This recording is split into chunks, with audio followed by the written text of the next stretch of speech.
On this episode of the Security Return. People who are listening to this right now are going to be like, preach. Remember, some things require business decisions and business intervention. Pen testing is a piece of the puzzle in a solid cybersecurity foundation. There could be something that is an easy fix technically, but when you push that fix, all of a sudden a big part of your business stops working or a website goes down, things start breaking.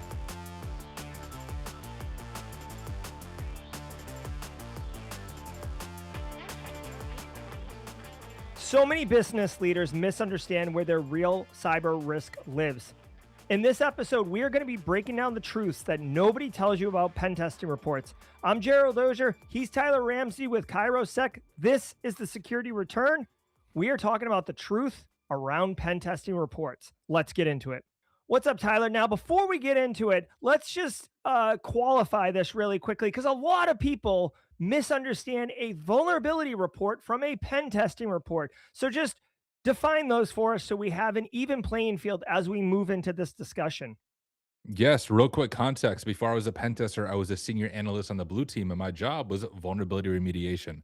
So I spent a lot of time with the vulnerability reports. Generally, a vulnerability report comes from an automated tool such as Nessus that scans your environment for vulnerabilities and it spits out a report, which is helpful. But a pen test report is taking it to the next level. It's seeing what can actually be exploited and trying to assign risk based on the business and the overall environment. So, vulnerability report, generally automated.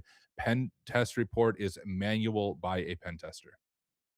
Okay, thank you for explaining that. So let's actually read a pen test report. So if you're listening to this, you may have seen a pen test report and maybe just read the executive summary. But if you want the tools to be able to really get value from that report, that's what Tyler's going to drop on us right now. So Tyler, explain to us, what should we be looking at the pen test report? And more importantly, how should we be thinking about it as business leaders when we're reading it to take action? Yeah, this is so good. And honestly, a question to ask any pen test company before you get a pen test is saying, hey, can you give me a sample or a redacted report? At the end of the day, when you're paying a bunch of money for a pen test, the deliverable is that report itself. So even if you hire the greatest pen tester in the world that can hack everything, if they cannot communicate those findings and communicate risk, it's not going to give any value to your organization. So ask for that before you get a pen test from a company. But what a pen test report should include is, of course, the executive summary. That is a high level overview of the environment and try to take some of the high level risk and explain it in business terms. When we do a pen test report at Kairos Sec in our executive summary, I also like to say, hey, here are the things you're doing well. So you'll see a list of weaknesses, but you'll also see a list of strengths. Here are all the wins in your environment to celebrate because a good pen test isn't just looking for vulnerabilities, it's also looking for those wins to highlight. After that, you go into what's called the detailed findings. That's where you see every single finding in the environment, and it should be broken down with reproducible steps. A good pen testing company recognizes that those going through those steps aren't pen testers. So they should be very easy for your security team to follow, to reproduce, and each one of those should have what we call suggested remediation. We'll probably talk about this, but remediation looks different in every environment. And as a pen tester, I'm only in your environment for a short length of time. And I do not know for sure this is how you should remediate it. So we generally give multiple different suggestions on that. And that is high level overview of a pen test report, executive summary, findings with remediations. And then generally at the very end, you'll say, like, hey, we made an account on this website. Here are the tools we use. But that is a pen test report in a nutshell. So I've seen pen test reports, Tyler, and there's often, kind of a value of criticality, right? So dark red is really bad, and then it gets lighter red, and then orange and yellow and such. So if I'm reading this report, do I just need to worry about the top of the report where the dark reds are? No, absolutely not. Without getting into like the super technical detail on it, you have the criticals at the very top. Critical is like, hey, this could be used to fully compromise your organization. And down at the bottom, you have informationals. And an informational isn't a vulnerability in and of itself, but it's very clear in the definition that it can be chained with other things to then create a vulnerable environment. Same with like a low. It's not going to fully impact your environment, but a real threat actor, at least one that is sophisticated, is able to chain those things together and cause a pretty big impact. So we suggest depending on your budget, starting with the criticals, highs, and mediums, especially focus on those, but do not overlook the lows and informationals. We try to explain, at least in our reports, how this could be used in your environment chained with other attacks. And honestly, a good pen tester will attempt to chain some of those attacks together to demonstrate the impact. But I will say one big weakness of your standard pen test is it's a time limited engagement. We're trying to find as many findings as possible to give you the most value for the money that you spent on the pen test. So we at least want to at least make note of that. So do not ignore the informationals or the lows or the mediums. Yes, pay attention to critical and high, but those other things can become criticals or highs when they're properly chained together. So, as a business leader that's getting a pen test done, if there's something really bad, like it would be the number one thing on the list. I really don't want to wait a week or 2 weeks or however long the engagement is to find out about this. So, how does that work? Yeah, so when you're working with the pen test vendor, you should talk to them about that. At Kairos Sec, we establish this before we even begin the engagement, and we call it what's called an early disclosure. And if this happens, you don't need to feel bad about it. I get early disclosures. I think on most of our engagements, we're able to find something that is an early disclosure, but that's when we write up the vulnerability the same day that we find it, and we send it over to you via some secure channel, whatever we set up in the beginning of the engagement, so that your team gets access to that the same day, almost the same moment that we find it. So then your team can begin working on remediation. I often even jump into a call with the team. So recently there was an early disclosure in an internal network and they just weren't sure how to remediate it. So I jumped into a call with their director. We pulled some of their security team into the call and we went through it together. So a good pen test organization isn't just trying to hack everything. They truly want to be your partner and to come alongside you to help you understand it from their point of view, but also to help your team who maybe not as technical as a pen tester doing this day in and day out to find the vulnerability and then to remediate it. So communicate with the pen testing team, but generally there is an early disclosure process.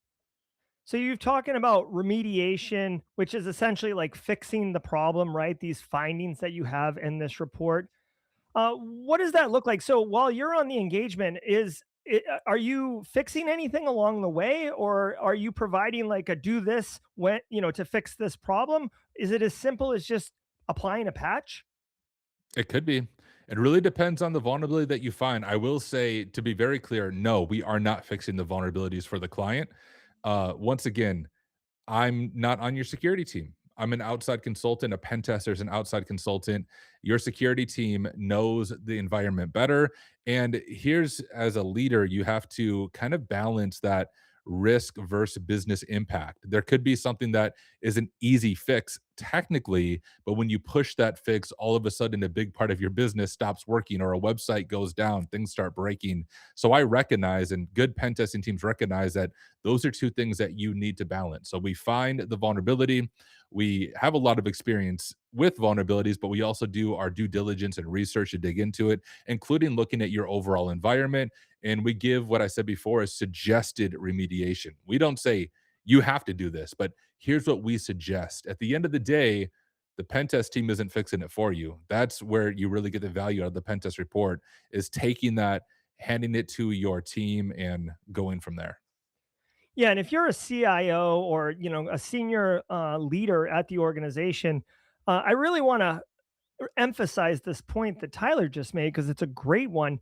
If you are moving towards, kind of a strategic vision of where the business is going in the architecture, just doing like transactional fixes and stuff, yes, it'll eliminate the problem today, but it may not be aligned to your direction that you're going in and could actually cause, more business problems or waste of money per se in the future. So definitely give consideration to the larger macro picture of your IT infrastructure. And also, and I feel like people who are listening to this right now are going to be like, preach. Remember, some things require business decisions and business intervention. This is a lot of times this could be an IT problem, like this is misconfigured or this is, allows anyone to connect to it. But maybe that's by design because maybe you have some contractors who come in and that's how they access it, or whatever it is. Just business needs to be involved in these decisions before you make these choices on fixing things. Now, again, if it's just apply a patch, it's probably fine. But some of these challenges that are uncovered in pen testing reports are much larger issues. And I want to call one out just to make a crystal point for everybody who is listening right now. In 2017, Equifax, which is one of the leading or the top three credit bureaus in the United States, suffered a massive data breach. Okay. So if you got gray in your hair, you probably are well aware of it and were involved in that data breach. The key part of that breach stemmed from an internet facing asset that was using a technology called Apache Struts. And the version of Apache Struts was vulnerable, and there was a known attack for it. You would think, oh, just patch it. What's the problem? Well, the thing is, Equifax had configured this Apache Struts in such a way that if they had fixed it, it would have broken all sorts of things. So they were working towards fixing it, but they couldn't do it quick enough before the attack happened. So these are really complicated systems, especially when you deal with more integrated ones with like finance and accounting and data analytics and pipelines and such. So I just wanted to let you know you do have to fix these problems before a real criminal or a real threat actor finds one instead of a pen tester like Tyler here. But just know that it could cost an extra penny or it could take, a 6-month project to do it. Tyler, let's move into the report itself. So we hire Kairos Sec to come in, analyze our environment. You do a banger of a job, obviously. We get our report. You've got it all ordered. You working with my team on those early disclosures. We're loving life. So we typically want to look at like maybe we've in the past have done annual penetration testing because that report is good for a year. I don't know. What's the deal with the report and the value of what it's telling me about my environment today and over time? It's a great question. And to answer that, there's one other thing I want to add to the report. The report isn't the end of a good pen test. Generally, what happens is a debrief meeting. And that's when you jump into a meeting with the pen tester who did the pen test. They share their screen and they go through the report step by step with you and your security team and any stakeholders. And often that conversation could be just as beneficial, if not more beneficial, than the entire report, because then the security team can ask questions. You can talk about high level architecture or even business questions. Like I've learned so much about clients through those debriefs, and they've learned a lot too, being able to have that face to face conversation. So just make sure you do not skip the debrief. A lot of companies skip it. And when you skip the debrief, you're missing out on a lot of value that comes from that pen test. But then once you have the report, uh, really from there, it's a point of time assessment. And what I mean by that is, let's say we do a pen test. I'm looking over at the time now. So January or February, we do a 5-day web app pen test. Well, any web app a company is using now, they're constantly pushing changes out. They're pushing different features out to the web application. And what we recommend is if you have a massive feature coming out or a new feature coming out, do another pen test. Maybe it's a shorter one. Maybe it's a 3-day pen test in that specific feature. And we do it in the staging environment. So then you can pen test it before it is released to prod. But that's a big thing to keep in mind. Vulnerabilities change. And also, new vulnerabilities are discovered. So what may be secure right now, I guarantee sometime in 2026, there's going to be some major software that a bunch of us use that right now there's no vulnerabilities. But if you are using that same software 1 year from now, you're going to have ransomware on your hands. So it really is a point in time assessment. You need to stay on top of that, either through pen testing plus vulnerability scans, plus listening to your security team. All those things go together. And remember, you have people coming to work, you have people leaving work, being hired, you have contractors coming in, and they could be configuring technology. So a misconfiguration could happen, right? Or a security vulnerability comes out, and now you have a kind of a big problem that wasn't captured because it came out 2 weeks after the penetration test went on, which is why you need sound good cyber hygiene and cyber practices. And that's more in the GRC side than the pen testing side, but it all complements together. Pen testing is a piece of the puzzle in a solid cybersecurity foundation and a cybersecurity program. It's not a nice to have bolt on that you throw in once in a while just to, give yourself a score and a pat on the back for, doing good work.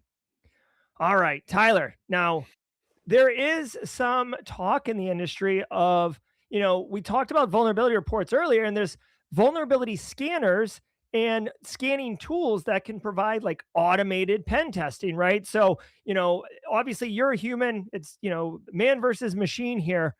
Talk to us about what some misconceptions might be for someone listening who's like, oh, dude, I got a vulnerability scanner. I'm good. I see where my vulnerabilities are. Yes, I mean AI pen testing is a big subject. You see like companies like Expo who have the top hacker on HackerOne. There's a lot of nuances to that we could talk about. I do think AI has and will continue to rapidly change the field of pen testing and security in general. But I also believe that AI will never be at the level that it can be performed without at least a human in the loop. So there are some automated AI pen testing companies.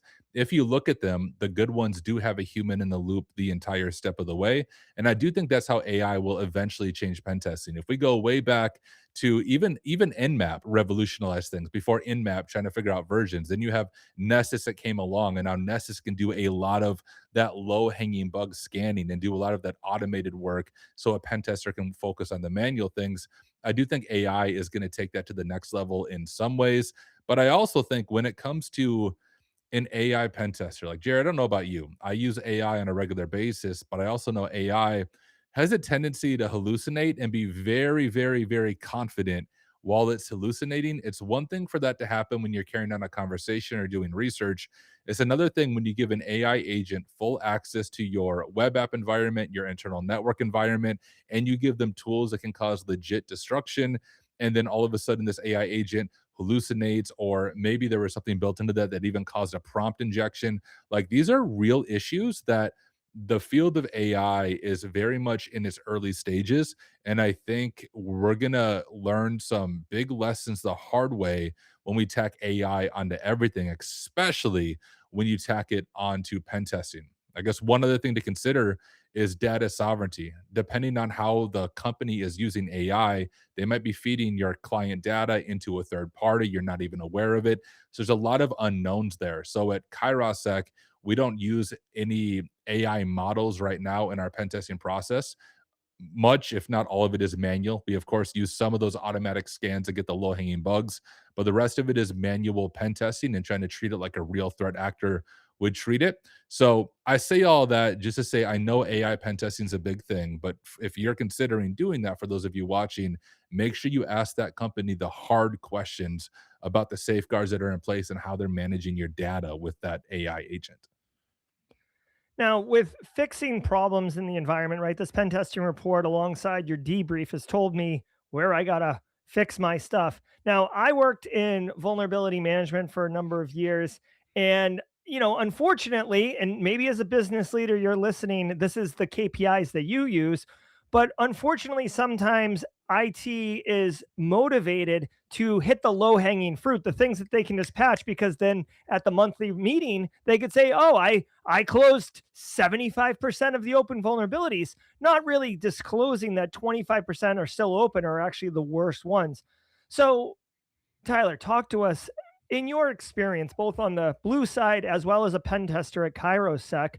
What should be the approach for the CIO or the CISO here around prioritizing what to address first? I think a lot of that comes down to the actual work culture you're setting for your team. So I remember when I was on the blue team, there was many, many times where we as the blue team recognized major issues in the environment, but the decision makers wouldn't listen to us. And then a third party consultant comes in, says the same thing we've been saying for the past year, but then you pay that consultant thousands of dollars. You're like, whoa, that's genius. We should definitely do that. So honestly, before even listening to a pen tester, listen to the security team at your organization. I have multiple times when I'm setting up a pen test that when I'm scoping it out, I'm talking to the technical team and I ask them, like, guys, is there anything you want me to highlight? And they'll say, well, there are these three vulnerabilities in our environment that we know are bad, but we can't get the money behind to fix. Can you write those up on the report? I don't even have to hunt for them. The security team already identified it, but they are being ignored or pushed to the side. So I think for a lot of that, you need to change the culture of your cybersecurity team. I know it seems like a cost center, but the moment they are removed, bad things happen to an organization. So I think it comes as a decision maker, truly listening, understanding, Otherwise, what ends up happening is exactly what Jerry said. The blue team is just going to knock out a bunch of small vulnerabilities so the reports look good, and they're a little bit hands off because I feel like nobody wants to take ownership of the vulnerabilities. And so I think a lot of that culture honestly comes down from the leadership at the top. Yeah, and just as you know, I would love for people listening to get a pen test for all of the amazing reasons that we cover here in the security return and even in this episode that Tyler's outlined. But as a former CISO, I can tell you definitively it's another good use case for having a pen test. Exactly what Tyler just said. I have screamed to get certain things put in place with very little success.